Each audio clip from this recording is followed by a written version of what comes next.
কৃষ্ণ শংকৰ গুৰু হৰি ৰাম, কৃষ্ণ শংকৰ গুৰু হৰি ৰাম, কৃষ্ণ শংকৰ গুৰু হৰি ৰাম, কৃষ্ণ শংকৰ গুৰু হৰি ৰাম। ওম নমো ভগৱতে বাসুদেবায়।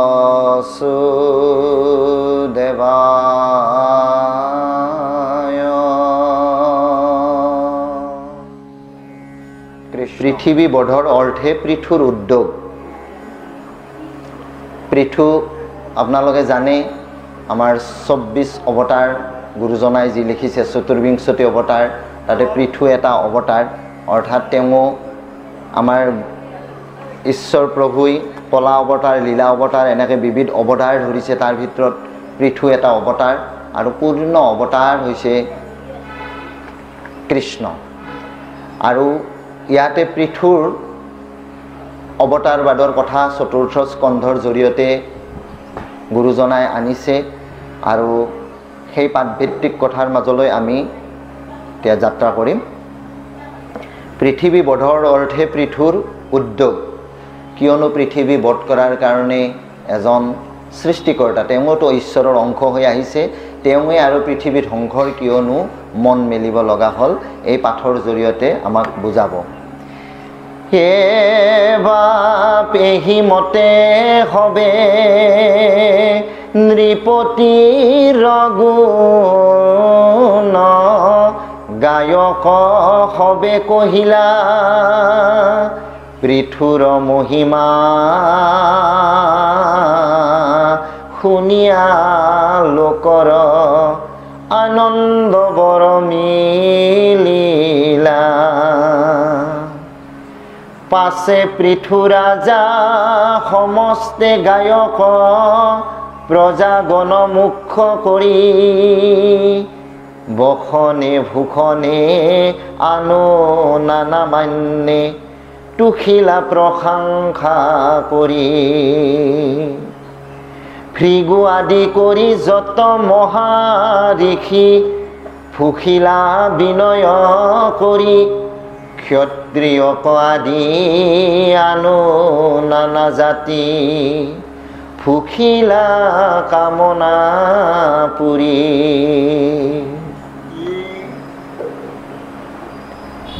যে এই প্ৰচেতাসকলে, গায়কসকলে যি পৃথুৰ গুণানুকীৰ্তন কৰি গুণগান কৰিল, পৃথু ৰাজা ইয়াত নিজে খুব আনন্দ প্ৰকাশ কৰিলে আৰু সকলোকে অন্ন বসন ভূষণ আদি মান্য কৰি দি প্ৰশংসা জয়গান তেওঁলোককো কৰিলে। ভৃগু আদি কৰি মহাঋষিয়ে পৃথুক ধন্য ধন্য নৰপতি, ধন্য ধন্য মহাৰাজ বুলি বিভূষিত কৰিলে। এনেদৰে এই সভা চলি আছিল। যত পুৰোহিত অমাত্য সহিত সেৱক, ভৃত্য যতেক পাত্ৰ মন্ত্ৰী আদি দেশৰ লোকক, আনো যত আহিলেক। নগৰৰ যত পখাৰী খামাৰী, যত দুখী দেশান্তৰী, যাক যেন ৰূপে নৃপতি সবাকো সন্তোষিলা মন পুৰি।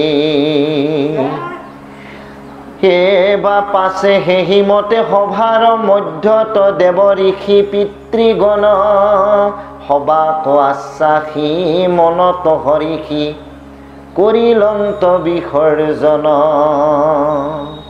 তেওঁৰ ৰাজসভাত, সভাত পাৰিষদ ৰূপে যিসকল আছে, ৰাজ দৰবাৰত যিসকলে আহিছে, সকলোকে বসন ভূষণ দান কৰিছে, সুন্দৰ সুন্দৰ বাক্য কৈছে, যাৰ যিকো দৰকাৰ সেই অনুপাতে সন্মানবিলাক দিছে। পখাৰী খামাৰী, যত দুখী দেশান্তৰী, সমস্তকে এই কৃপা কৰি তেওঁ ৰাজসভাত নিজৰ পুত্ৰগতভাৱে প্ৰজা পালন কৰি আছে। হে বাপ দেৱ পিতৃগণ আপোনাৰ স্থান চলি গৈলা ৰংগ মনে শুনা পাছ কথা যেন ভৈলা তথা সাৱধান কৰি মনে সেই সময়ত ঋষি মৈত্ৰেয়ত বিদুৰে পুনু পচিলা কেন মতে দেৱী পৃথিৱী গোসানী ধেনুৰ ৰূপ ধৰিলা। এইখিনিক লগি চব ঠিক আছিল, সকলোৱে আনন্দত উতিভাহি আছিল, মহাৰাজেও সকলোকে মান্যতা দিছিল। কিন্তু ইয়াৰ পিছতে মৈত্ৰেয় মুনিয়ে বিদুৰক ক'বলৈ যি আৰম্ভ কৰিছে, বিদুৰ মহাৰায়েও তেওঁক সুধিবলৈ ইচ্ছা ব্যক্ত কৰিছে যে কি কাৰণে পৃথিৱীয়ে ধেনু ৰূপ ধাৰণ কৰিব লগা হ'ল, এইখিনি আপুনি মোক বিৱৰি ক'ব লাগে। আপোনালোকে এই ভাগৱত কথাখিনিকে পাইছে। ভাগৱত গোটেইখিনি যদি আমি অনুভৱ কৰি চাওঁ, এই গোটেই প্ৰক্ৰিয়াটো হৈছে যজ্ঞজনে যজ্ঞজনক কৈ যোৱা আখ্যান, যজ্ঞজনে যজ্ঞজনৰ ওচৰত আলোচনা কৰা এই কল্পতৰু শাস্ত্ৰ ভাগৱত। এই নাৰায়ণে ব্ৰহ্মাক কৈছিল, ব্ৰহ্মাই নাৰদক, নাৰদে ব্যাসক, ব্যাসে শুকক, শুকে পৰীক্ষিতক। এইটো আমাৰ এটা ক্ৰম। কিন্তু ইজনে সিজনে লাগি ইডালে সিডালে লাগি নহৰিলক কিছু হানি আমাক এইটো ভাগৱতত দিছে। যদিও কথা এজনৰ পৰা এজনলৈ বাগৰি আহিছে, ইয়াতে কিন্তু হিন্দেৰী হোৱা নাছিল। চতুষ্পদী 4টা বাক্যৰ জৰিয়তে ব্ৰহ্মাক দিছিল, ব্ৰহ্মাই 6টা কৰি, নাৰদক দিছিল, নাৰদে 8টা কৰি, ব্যাসক দিছিল, ব্যাসে 4টা বঢ়াই শুকদেৱক দিছিল। কিন্তু মৈত্ৰেয় মুনিয়ে কেনেকৈ পাইছিল সেইটো এটা বেলেগ ঠেঙুলি। সেইটোও আমি পাওঁ অনন্তই দিছিলে পৰাশৰে মৈত্ৰেয়ক, মৈত্ৰেয় বিদুৰক। যে ভাগৱত জ্ঞান কিয় উপলব্ধ বা আজিৰ এই সমাজ ব্যৱস্থাটো প্ৰত্যেক ঘৰে ঘৰে হৈছে, ভাগৱত কিয় আমাৰ দৰকাৰ। আগৰ এনেদিনো এটা গৈছিল য'ত মানে শাস্ত্ৰ সদাচাৰ যদি গৃহত আনে উটে দিব লাগিছিল নদীত, ভেল বান্ধি কাপোৰ ধুনীয়াকৈ বনাই মানে ইয়াক মেৰিয়াই লৈ নদীত অতে দিছিল, ইয়াত পঢ়বাও নিদিছিল। গতিকে ইয়াৰ গোটেইখিনি ক্ৰম যাই আজি ভাগৱত এনেদৰে প্ৰতিষ্ঠিত হ'ব ধৰিলে, ইয়াৰ নিজৰ পৰিয়ালৰ কল্যাণ হেতু, দহতাৰ কল্যাণ হেতু, ৰাজহুৱা অনুষ্ঠান আৰু আজি সত্ৰ নামঘৰ প্ৰত্যেকতে এই ভাগৱতৰ অনবৰতে চৰ্চা আৰম্ভ হৈছে। এই ভাগৱত চৰ্চন কৰ্ষণ নোহোৱা কৰি কোনো এজন ব্যক্তিয়ে আমি কৰ্মবন্ধন ছেদন কৰি যাব নোৱাৰোঁ। আচৰিত কথাটো এইটোহে। আৰু ইয়াক যিয়ে বুজি পাইছে, ইয়াৰ উপলব্ধি যিবিলাকে কৰিছে, ভাগৱত দৰ্শনত তেওঁ আগবাঢ়িছে। এইটো কোনো ভাগৱত বক্তাই কোৱা কথা নহয়, স্বয়ং নাৰায়ণ কৃষ্ণৰ মুখৰ বাণী।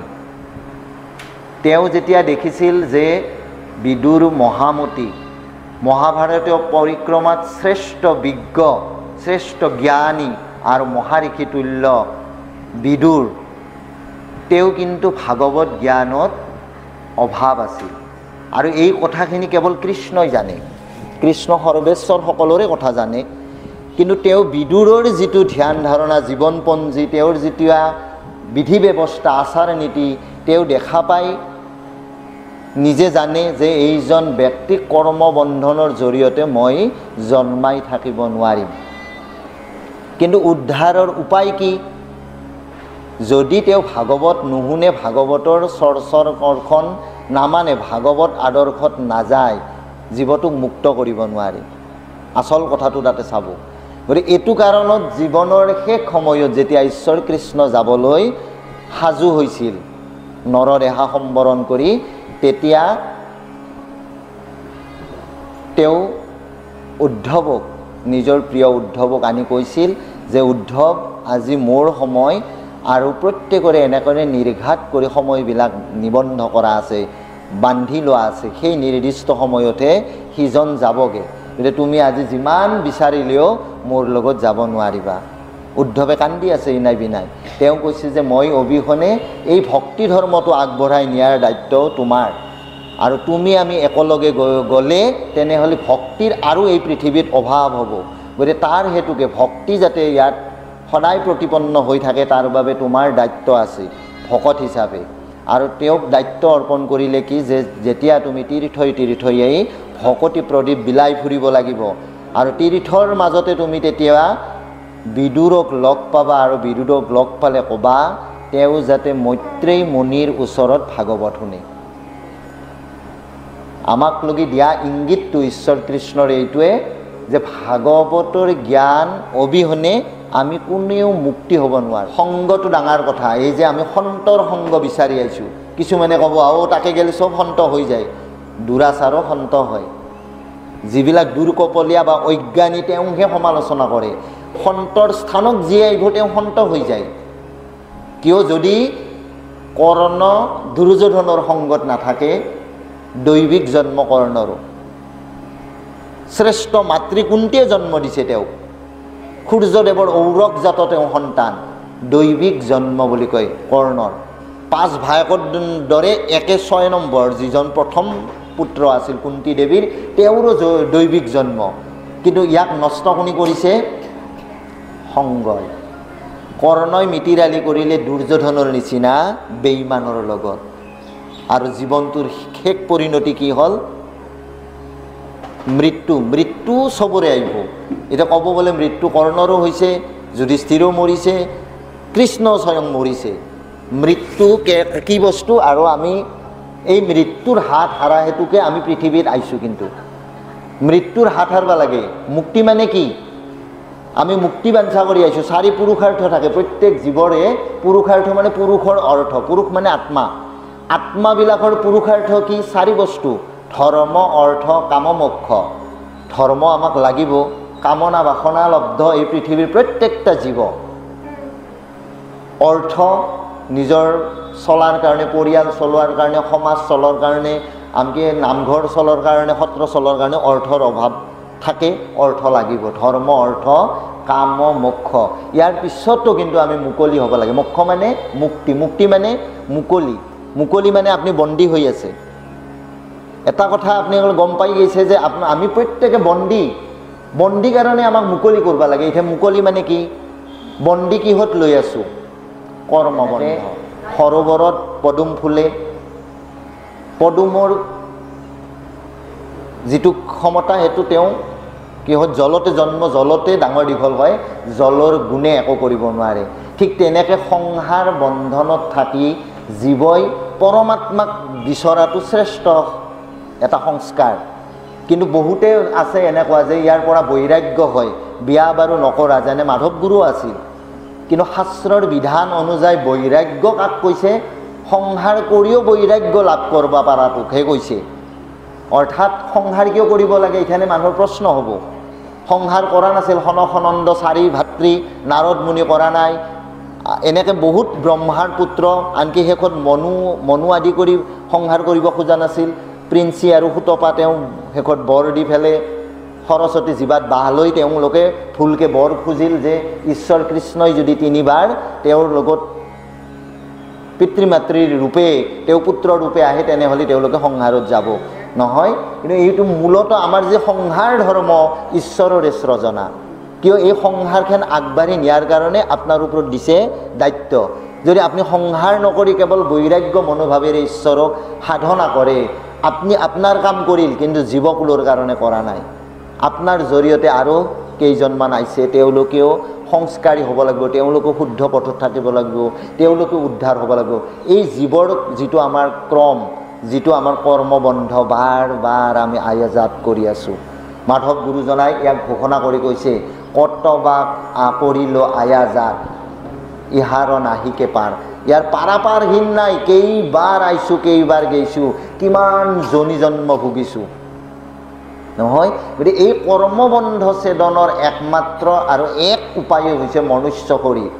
এইকাৰণে গুৰুজনাই, শংকৰ গুৰুজনাই বৰগীতৰ জৰিয়তে আনছে পাৱে পৰিহৰিত নাৰায়ণ কহে ভকতি কৰোঁ তেৰা, তাতেও দিছে যত জীৱ জংগম কীট পতংগম অগনগ জগতেৰে কায়া, সমস্ত তেওঁৰে কায়া।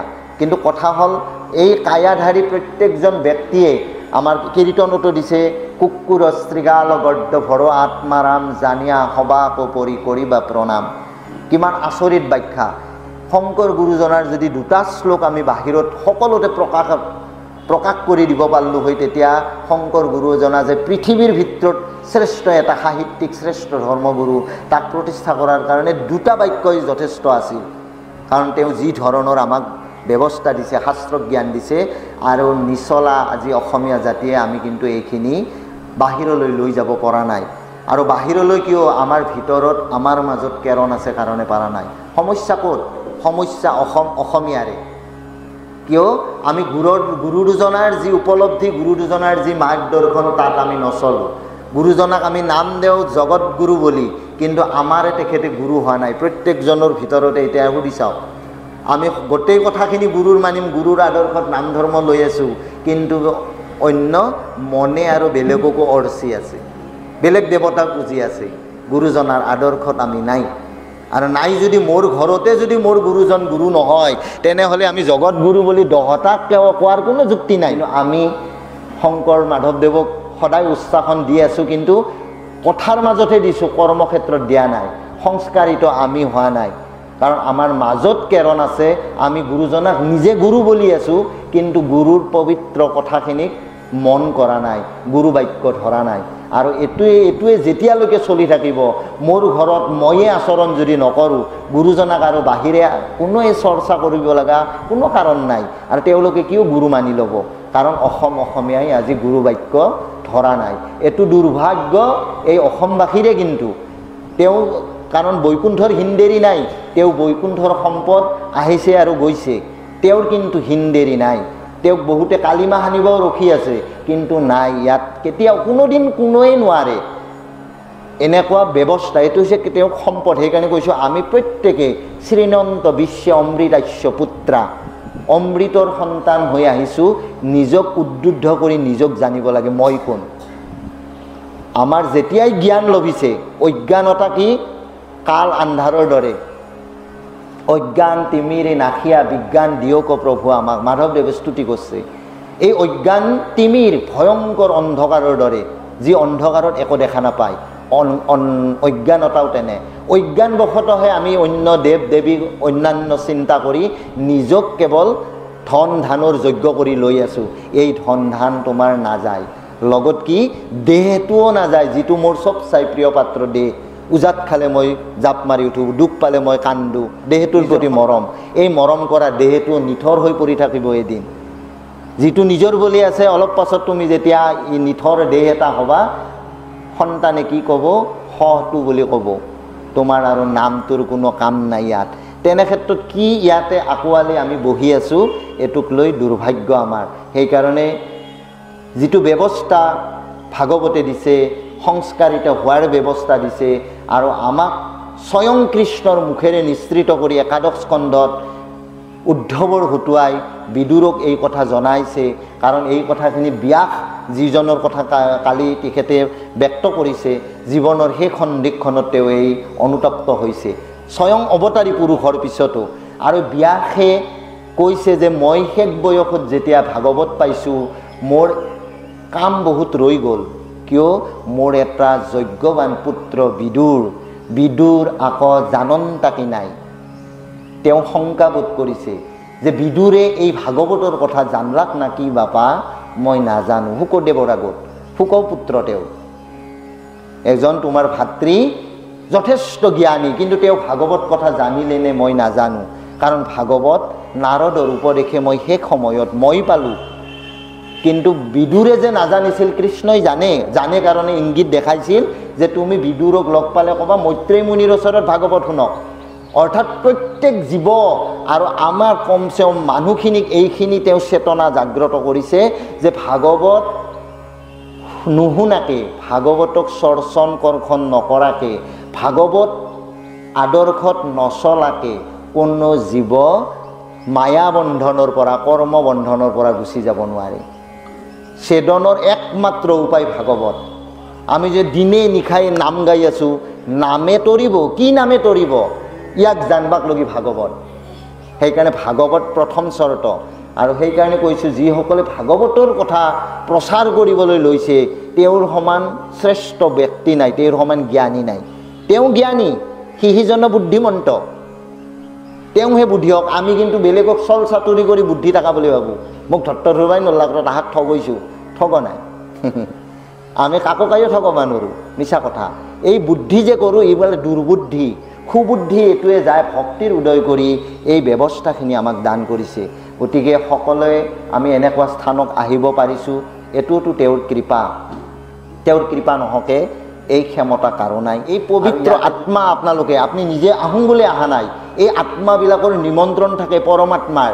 যেনেকৈ ৰাসক্ৰিয়াত তেওঁ নিমন্ত্ৰণ দিছিল কাৰণে গোপিনীবিলাক লগ লাগিছিল। গোপিনী গায়, প্ৰত্যেকে গোপিনী, কিন্তু নাৰীখিনিক গোপিনী কোৱা নাই। গো মানে বেদ, পি মানে পান কৰা, বেদ পান, বেদ মানে জ্ঞান। জ্ঞান, শুদ্ধ জ্ঞান যিসকলে পান কৰিছে, শুদ্ধ জ্ঞানৰ দ্বাৰাই যিটো ৰাস্তাত যিসকলে চৰিছে তেওঁৱে গোপী। সেইকাৰণে যুগে যুগে গোপী আছে, যুগে যুগে কৃষ্ণ আছে, যুগে যুগে ৰাসক্ৰিয়া আছে। ৰাস ৰস বৈশ্য, ৰাসত ৰমণ কৰি থাকে প্ৰতি মুহূৰ্ত কৃষ্ণ প্ৰেমেদি। এতিয়া আমি এই আজি 1.5 মাহ জোৰা যিটো প্ৰগ্ৰেম, সকলোৱে ইয়াতে গধূলি হওক ৰখি থাকে যে ৰাতি দুপৰীয়াৰ ভাতখিনি খাব পালে একলৈ দৌৰি আহিব। এইটো কি? কৃষ্ণ নিমন্ত্ৰণ। ইয়াতে ৰাসক্ৰিয়া হৈ আছে, কিয়? ইয়াতে ৰস ওলাইছে কৃষ্ণ প্ৰেমৰ মধুৰক, আৰু ইয়াক পান কৰাৰ কাৰণে গোপিনী সদৃশ ভোমৰাবিলাক ইয়াত আহি লগ লাগে। এই আত্মাবিলাক পবিত্ৰ। সেইকাৰণে প্ৰথম প্ৰশ্ন হ'ব লাগে, আমি ক'ৰ পৰা আহিছোঁ, আমি ইয়াত কাম কি, আৰু আমি যাম ক'লৈ? এই 3টা প্ৰশ্ন খুব দৰকাৰ। আমি ইয়ালৈ কিয় আহিছোঁ, ইয়াৰ কাৰণ আছে, প্ৰত্যেকৰে আছে। আমি ইয়াত কি কৰিব লাগে এইটো কথা আপোনালোকে বিচাৰ্য কৰক। ভাগৱতে কিন্তু ইয়াক অন্বেষণ কৰাৰ কাৰণে ব্যৱস্থা কৰি দিছে। আৰু আমাৰ ইয়াত কাম কি আৰু আমি যাম ক'লৈ? প্ৰত্যেকে যাম, কিন্তু আজি নহওক কালি আমি প্ৰত্যেকে যাম। আমি ক'লৈ যাম? এই প্ৰশ্নকেইটাৰ উত্তৰ যেতিয়া বিচাৰিম তেতিয়া দেখা পাব এই পৃথিৱীখন মায়াময়। ঈশ্বৰে ইয়াক মায়াৰ জৰিয়তে সৃষ্টি কৰিছে। আমি প্ৰত্যেকে তেওঁৰ হৈছে মায়াৰ অংগ। আৰু এই কথাখিনি এতিয়া আমাৰ পৃথু ৰাজাৰ কথাটো আহি আছে। ধেনুৰূপ ধাৰণ কৰি স্বয়ং তেওঁৱেনো কিয় বিভ্ৰাট হৈ আৰু পৃথিৱী মাতৃক হত্যা কৰিব লগা উদ্যোগ লয়, এইটো কথা আমি ইয়াৰ জৰিয়তে পাম। মূল কথা হৈছে আমাৰ যে আমি ইয়াৰ পৰা পৰিত্ৰাণ হেতু যিটো ব্যৱস্থা, এইটো হৈছে ভাগৱত ব্যৱস্থা। আৰু আমি আমাক মুকলি কৰিব লাগিব। আমি ইয়াতে বন্দিত্বত আছোঁ। এই বন্দিত্ব মায়াৰ, এই বন্দিত্ব শোক মোহ মহাপংক মাজে। এই পংক ক'ত?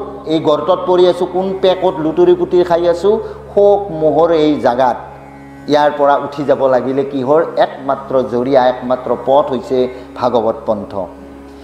হে বাপ জাক পৃথু ৰাজা, আপুনি দুহিলা বৎস তাতক নভৈলা। দুহিলা কি মত পাত্ৰ কেন মত, কিবা দ্ৰব্য তাত পাইলা। স্বভাৱে পৃথিৱী বিষম প্ৰকৃতি কিমতে সম কৰিলা। পৃথুৰ যজ্ঞৰ ঘোৰা পুৰন্দৰ, কিচক লাগি হৰিলা।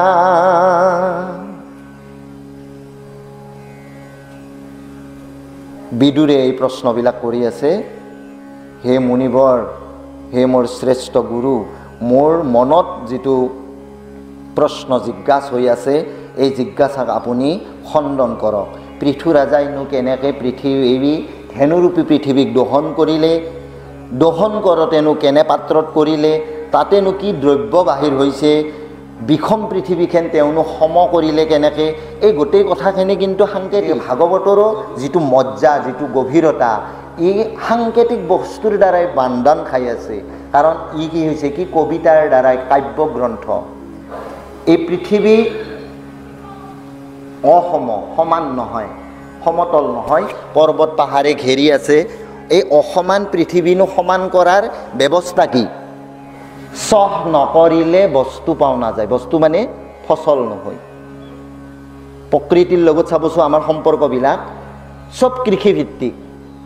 কৃষিক বাদ দি পৃথিৱীত একো বস্তু নাই। ভাৰতবৰ্ষ কৃষি প্ৰধান, অসম বেছিকৈ নিৰ্ভৰশীল। আৰু কিন্তু আজি কৃষি আমি এৰিছোঁ। কৃষি ক'ৰ পৰা উৎপন্ন? এইকাৰণে কনাই তাৰমানে আমি হাউলে হ'ব লাগে নেকি? নহয়, কথাটো ক'ত চাব? কৃষ শব্দৰ পৰা কৃষ্ণ, কৃষ শব্দই কৃষক ধাতু, কৃষ শব্দৰ পৰা কৰ্ষণ। গতিকে যিসকল অন্বেষণকাৰী, যিবিলাক বিজ্ঞান জ্ঞান বিজ্ঞান থকা মানুহ তেওঁলোকে উপলব্ধি কৰিব পাৰে এই কৃষ শব্দ। মাধৱ গুৰুজনে সেইকাৰণে বৰ্ণনা কৰিছে কৃষ হেন শব্দ ইটো পৃথিৱী বাচক ভৈলা ন আনন্দত প্ৰকাশ হয়। কৃষ্ণ একলাই মই কয় এনেকৈ কৃষ্ণ বুলি ক'লে নহ'ব, ভিতৰত অজস্ৰ কপটতা, ভিতৰত মানে মলেদি যুক্ত হৈ আছে। কৃষ্ণ বুলিলে হ'ব নহ'ব। তেওঁৰ প্ৰতি হিংসা, তেওঁৰ প্ৰতি ঈৰ্ষা, তেওঁৰ প্ৰতি মোৰ বয়াভাৱ, তেওঁৰ প্ৰতি মোৰ কুচৰ্চা, তেনেহ'লে মোক কৃষ্ণই উদ্ধাৰ কৰা নাই। কেৱল জীৱাত বলা নাম এটা হৈ আছে। আত্মশুদ্ধি হ'ব লাগিলে কৃষ্ণ সঁচাই কৰ্ষণ কৰিব লাগে। কৰ্ষণ নকৰা কৰি খেতি নহয় উৎপন্ন। দুখন মহাকাব্যই ডাঙৰ আমাক সাংকেতিক বস্তু দিছে দুটা।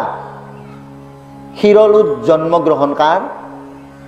শিৰলু মানে কৃষকসকলে যিটো মানে হাল বাই যাওঁ আঠটোক মানে চিন যিটো বহি যায় তাক শিৰলু কয় লিখিতত। শিৰলুৰ ভিতৰত কাই জন্মিছিল? শিৰলুত উৎপন্ন হৈছে সীতা দেৱী। সেইকাৰণে কৈছে যে শিৰলু কৰ্ষণ হ'বই লাগিব। তিথেন সীতা লক্ষ্মীৰ স্বৰূপা সীতা নিজে শিৰলুত উৎপন্ন হৈছে।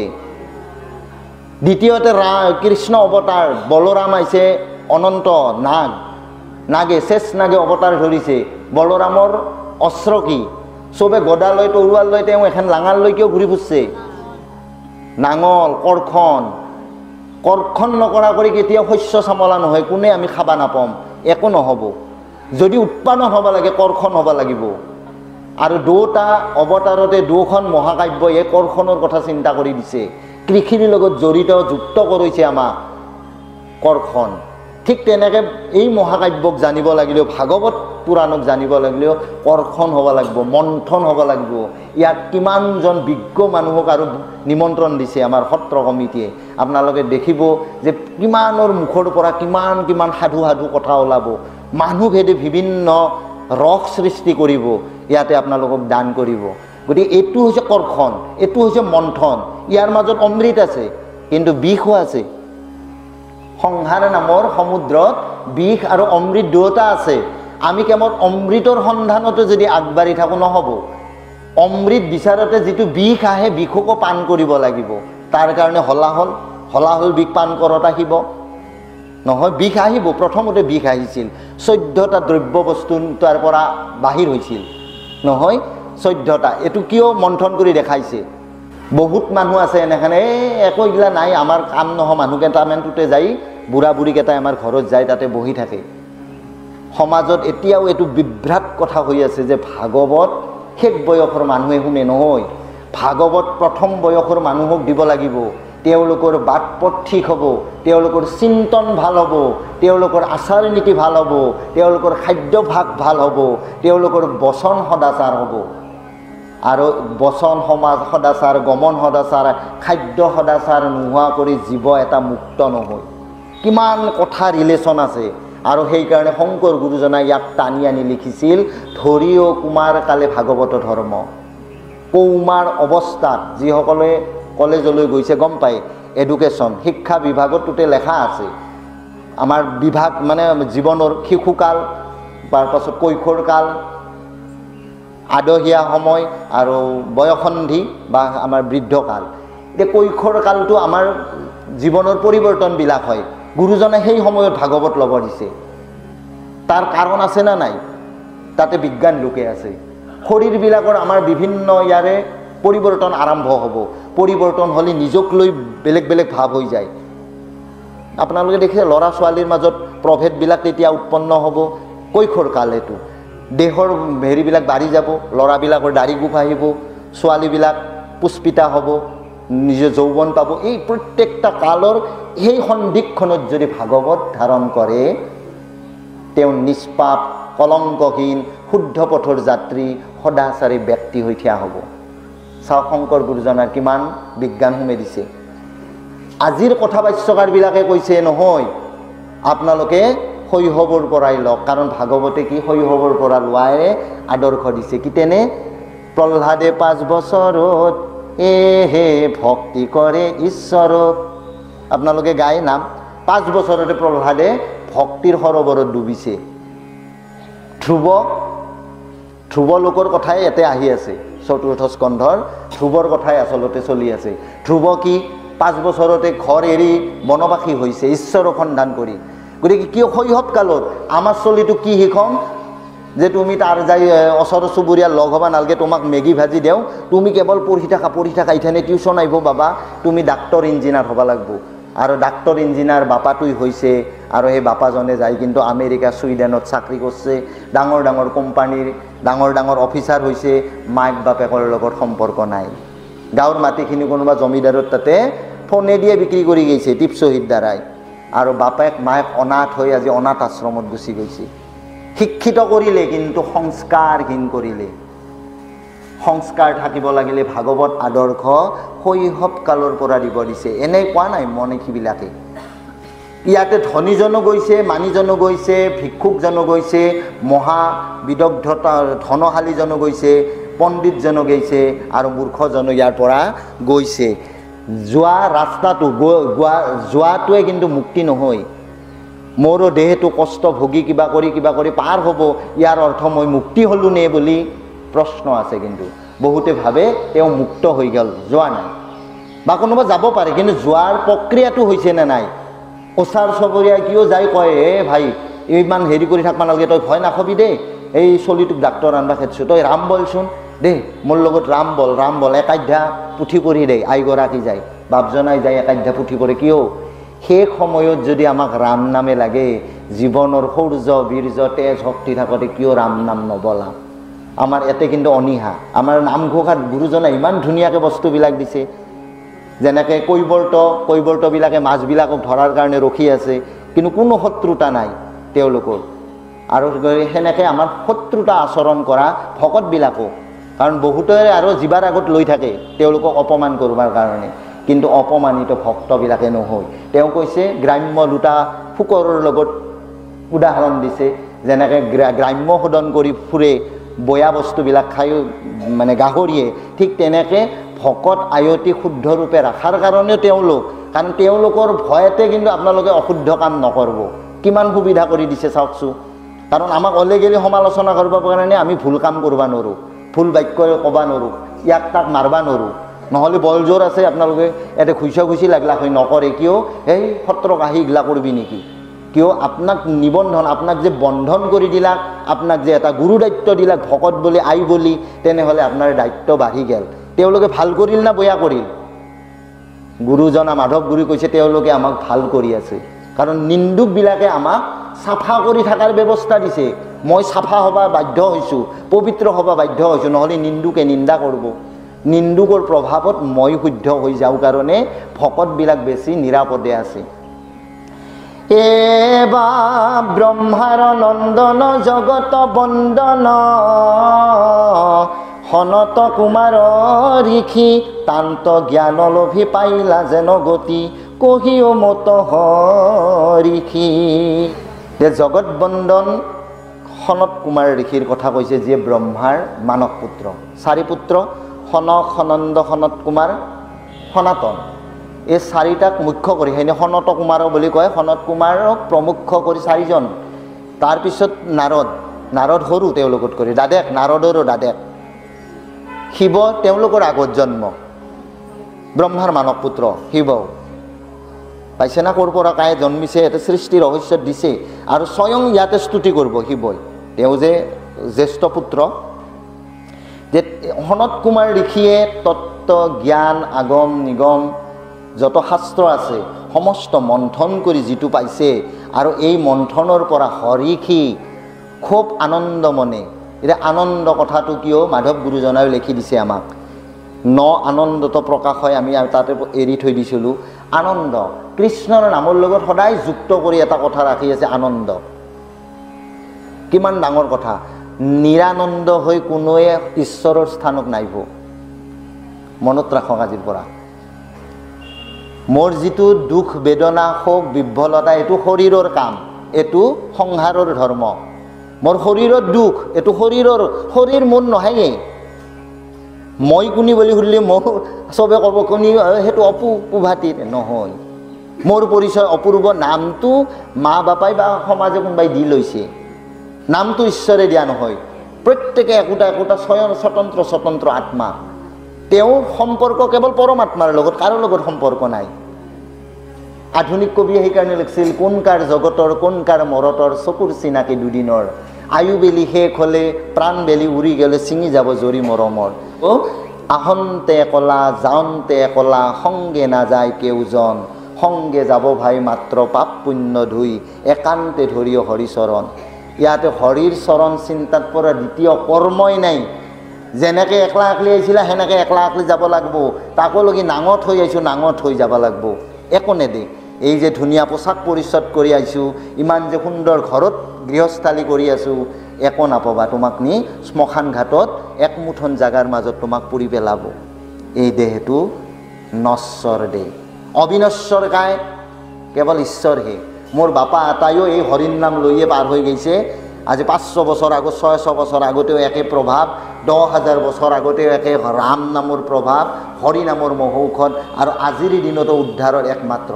কালি আমিও কালৰ গুটিত গুচি যাম, কিন্তু এই নামৰ মহত্ব নামৰ ক্ষমতা কিন্তু যুগে যুগে ই অপৌৰুষে সদায় থাকি যাব। সেইকাৰণে আমাৰ ধৰ্ম হৈছে সনাতন, ই শাশ্বত, আৰু আমি সকল প্ৰাণীবিলাক অশাশ্বত।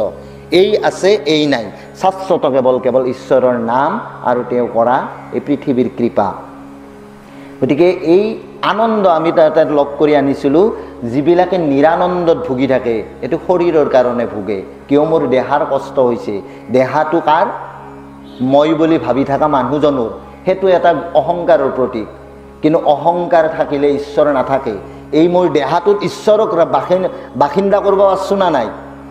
বহুতে চূণ তেল দিয়া ঘৰ বান্ধৈ, কিন্তু ঈশ্বৰৰ কাৰণে থাপনা এখন নাই। বহুতে নাম সত্ৰত আহি আছে, পাল নামত দিনটো নাম ধৰে, কিন্তু ভিতৰত ভাল ভাৱনা নাই। অৰ্থাৎ মোৰ ভঁৰালত তেওঁৰ কাৰণে জাগা ৰাখছোঁ না নাই? তেওঁ হৃদয়স্থিত হৈ থাকে বুলি কৈছে যে মোক বিচৰি ক'কো যাব নালাগে। আমিতো থানশালীক আহিছোঁ, সত্ৰ সদাচাৰক গৈছোঁ, পুণ্যশালী গংগাত যাই ডুবকৈলা গৈছোঁ, ক'তো বিচৰি যাব নালাগে, দেহটোতে আছে বুলি কৈছে। কিন্তু আমি বিচাৰি নাপাওঁ, কিয়? মোৰ দেহটো অপবিত্ৰ কৰি ৰাখিছোঁ। বয়া চিন্তা, বয়া খাদ্য, বয়া কুপ্ৰভাৱত ই অপবিত্ৰ স্থানত তেওঁ নাই। কিন্তু অপবিত্ৰ যিটো অতি পবিত্ৰ হৈ বা যদি সমস্ত অৱস্থা চাপায়া, গুৰুজনা মাধৱদেৱে কেনেকৈ আৰু ঘোষাৰ মাজত লৈ আহিছে নামঘোষাত, যে যিটো অৱস্থাতে নাথাকে কিয় তোমাক হৰিয়ে দৰ্শন দিব, হৰিয়ে তোমাক সংগ দিব। যদি তুমি অপবিত্ৰ হৈ থাকা হৰিৰ কৃপা লাগিব। অৰ্থাৎ তেওঁক আমাৰ যিটো এই হৃদয় নামৰ বস্তু, এই হৃদয়ত তেওঁক স্থান দিছোঁ না নাই? বিভিন্ন ধৰণে বিভিন্নজনে স্থান দিব পাৰে। মাতৃবিলাকে পুত্ৰৰূপে দিব পাৰে, যেনেকৈ যশোৱা দৈৱকী দেৱীয়ে দিছে। বালকবিলাকে নিজৰ সংগী প্ৰিয় বুলি দিব পাৰে।